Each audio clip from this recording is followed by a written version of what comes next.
ஆவணி மாதம் பிறந்தவர் யாரு? ஆடும் வினையை ஒழிப்பது யாரு? ஆதவன் வணங்கும் தெய்வம் யாரு?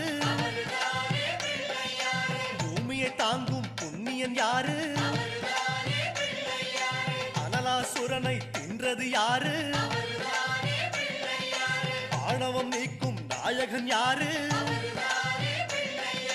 முப்புரி அணிந்த மூலவன் யாரு? அவரும் வாழ்வது எங்கே கூறு?